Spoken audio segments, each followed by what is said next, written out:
भीगी हुई रोटी थी और बचा हुआ सालन, इसे मिक्स करेंगे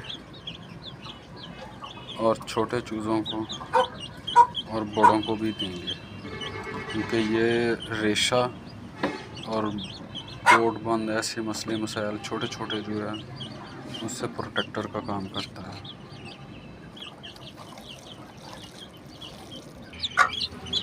ये देखिए जी,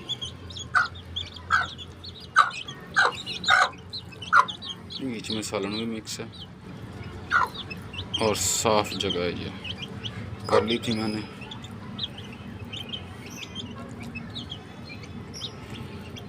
ये काफ़ी है इनके लिए तो बहुत ज़्यादा है, मगर साथ में इनकी माँ के लिए भी है। ये जी डड्डू और चिंटू।